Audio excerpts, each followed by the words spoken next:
ఆంధ్ర రాష్ట్రంలో మాత్రమే ఎక్స్క్లూజివ్గా ఈ మధ్య ఒక సినిమా రిలీజ్ అయింది. టైటిల్ ఏంటో తెలుసా? సినిమా రిలీజ్ అయ్యి కూడా 1 సంవత్సరంన్నర 18 నెలలు అలా అవుతుంది. ఆ సినిమా టైటిల్ ఏంటంటే బాబుగారి మాటలకు అర్థాలు వేరులే. ఇది సినిమా టైటిల్. అంటే ఎన్నికల ముందేమో బాబు వస్తే జాబ్ వస్తుంది, ఇంటింటికి ఒక ఉద్యోగం వస్తుందని అని చెప్తారు. అంటే దాని అర్థం ఏంటి? ఆయన వచ్చిన తర్వాత మద్యం షాపులు వస్తాయి, ఊరూరా బెల్ట్ షాపులు విస్తరిస్తాయి అని అర్థం అన్నమాట. అలాగే ఎన్నికల సమయాల్లో బాబుగారు వస్తే పరిశ్రమలు వస్తాయి అని చెప్తారు. ఆ వచ్చే పరిశ్రమలు ఏంటి? ఈ కల్తీ లిక్కర్ పరిశ్రమలు అనమాట, కల్తీ సారా పరిశ్రమలు అని మనం అర్థం చేసుకోవాలి. ఇలా గత 18 నెలలుగా ఈ కూటమి ప్రభుత్వం అధికారంలోకి వచ్చిన దగ్గర నుంచి బాబుగారు ఒక మాట మాట్లాడారు అంటే దానికి చాలా లోతైన అర్థాలుంటాయి. అవి జాగ్రత్తగా ప్రజలు ఇప్పుడిప్పుడే అర్థం చేసుకుంటున్నారు. ఇప్పుడిప్పుడే ప్రజలందరికీ కూడా రాష్ట్రంలో అర్థమవుతోంది. జగన్ గారి హయాంలో గ్రామ సచివాలయాలు, ఆర్బీకే సెంటర్లు, విలేజ్ హెల్త్ క్లినిక్లు, ఫ్యామిలీ డాక్టర్లు అంటూ ఊరూరా మంచి చేసుకుంటూ పోతే వాటన్నిటిని నిర్వీర్యం చేస్తూ వీళ్ళు ఊరూరా చేసింది ఏంటయ్యా అంటే మద్యం షాపులు, బెల్ట్ షాపులు, కల్తీ లిక్కర్లు, తద్వారా పోతున్న ప్రజల ప్రాణాలు. ఈ అర్థాలన్నీ కూడా ఇప్పుడిప్పుడే రాష్ట్ర ప్రజలందరికీ కూడా కళ్ళకు కట్టినట్టుగా అర్థమవుతున్నాయి.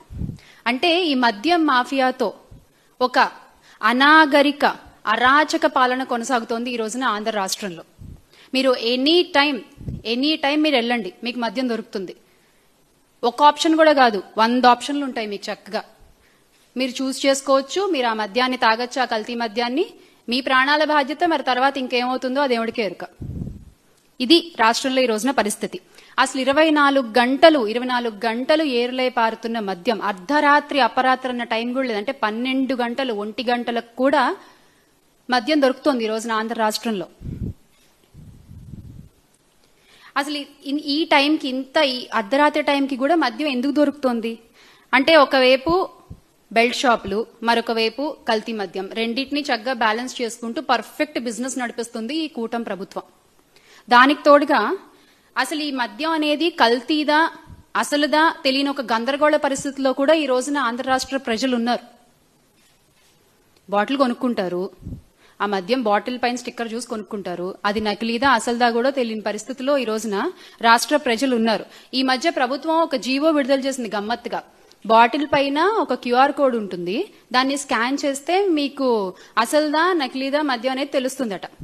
అంటే స్టిక్కర్ ఒరిజినలే, పాపం స్టిక్కర్లో ఏం తప్పలేదు, స్టిక్కర్ ఒరిజినలే, కానీ లోపల మద్యం నకిలీదన్నమాట. ఇంత ఆర్గనైజ్డ్ గా ప్రజల్ని మోసం చేస్తూ ఒక వ్యవస్థీకృతంగా ఈ మద్యం దందాన్ని నడిపిస్తుంది ఈ రోజు కూటమి ప్రభుత్వం.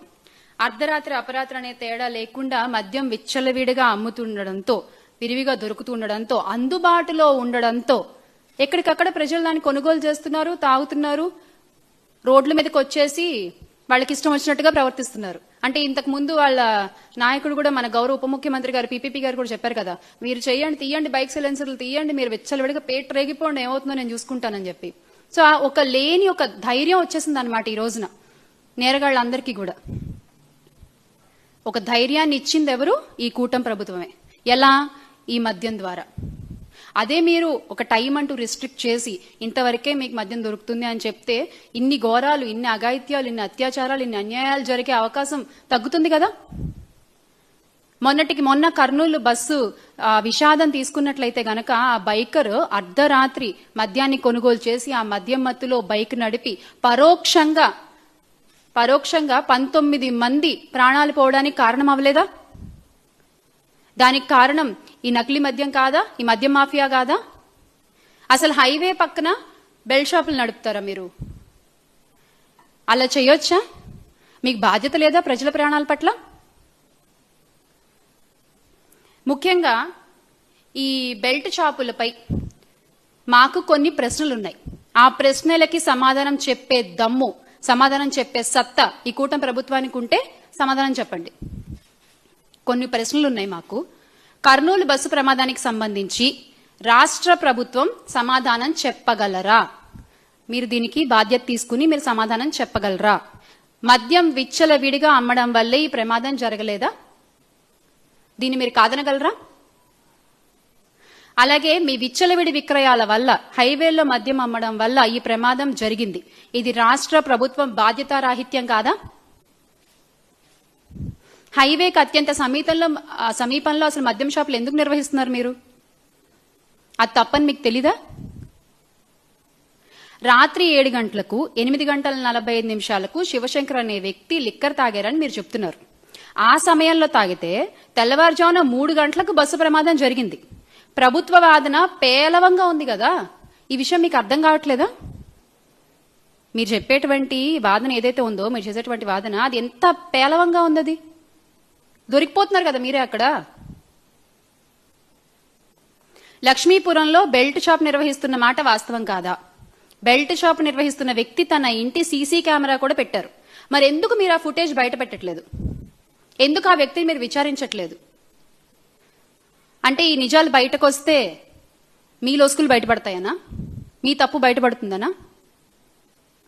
లక్ష్మీపురంలో ఉన్నది 1 కాదు 2 కాదు, ఏకంగా 3 బెల్ట్ షాపులు ఉన్నాయి. ఇది నిజం కాదా? దీన్ని మీరు కాదనగలరా? రాష్ట్రంలో ములకల్ చెరువులో నకిలీ మద్యం ఘటన బయటపడిన తర్వాత హడావిడిగా మీరు క్యూఆర్ కోడ్ అనే దాన్ని తీసుకొచ్చారు. కానీ మీరు విడుదల చేసిన క్యూఆర్ కోడ్ ని చెకింగ్ చేసినట్టుగా మనకెక్కడ కూడా వీడియోలో కనిపించలేదు. ఆ క్యూఆర్ కోడ్ ని చెక్ చేస్తున్నట్లుగా ఎక్కడ రిలీజ్ చేసిన వీడియోలో ఎక్కడ కనిపించట్లేదు. అంటే మీరు ఓన్లీ ఆర్డర్లు మాత్రమే ఇస్తారు. అవి అమలవుతున్నాయి సరిగ్గా అని మీ ఎల్లో మీడియాలో రాసేస్తారు, అబద్ధ ప్రచారాలు చేసేస్తారు. అది నిజం అని చెప్పి ప్రజలు నమ్మేయాలి, అంతేనా?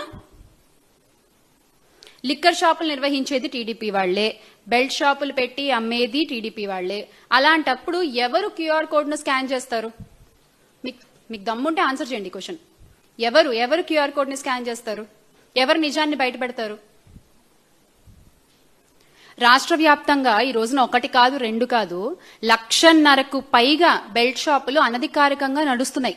టు బి ప్రిసైజ్, ఇంకా చెప్పాలంటే 1,65,000 సంథింగ్ కదన్నా, 1,65,000 అనధికారికంగా నడుస్తున్నాయి.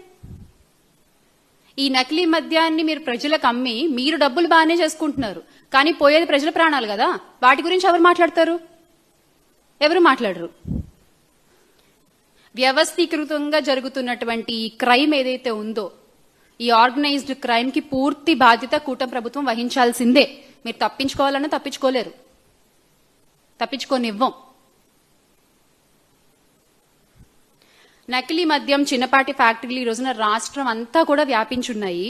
మద్యం షాపులు, పర్మిట్ రూమ్లు, బెల్ట్ షాపులు అన్నీ ఏ రకంగా తెలుగుదేశం పార్టీ నాయకులు, ఎమ్మెల్యేలు, తెలుగుదేశం మనుషులు నడుపుతున్నారో మనం చూస్తూనే ఉన్నాం.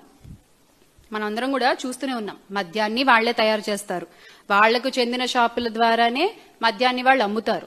వాళ్ళ బెల్ట్ షాపుల్లో కూడా ఆ నకిలీ మద్యాన్ని అమ్ముతారు. మళ్లీ దీని అంతటికీ ఒక పోలీస్ ని కాపలాగా పెట్టి వాళ్ళ ఆధ్వర్యంలోనే ఎలా విక్రయాలు చేస్తున్నారు అనేది కూడా ఈ రోజున రాష్ట్ర ప్రజలందరూ కూడా గమనిస్తూనే ఉన్నారు. బెల్ట్ షాపులే కాకుండా ఇల్లీగల్ పర్మిట్ రూమ్ల ద్వారా కూడా నకిలీ మద్యాన్ని విచ్చలవిడిగా అమ్ముతున్న వైనం మనం చూస్తున్నాం. ప్రభుత్వ ఖజానాకి వేల కోట్లు నష్టం కలిగించడం ఒక ఎత్తైతే, ప్రజల ప్రాణాలు, కోట్లు పోతే సంపాదించుకోవచ్చు, ప్రజల ప్రాణాలు పోతే మీరు తెచ్చిస్తారా? ఎవరు బాధ్యత వహిస్తారు?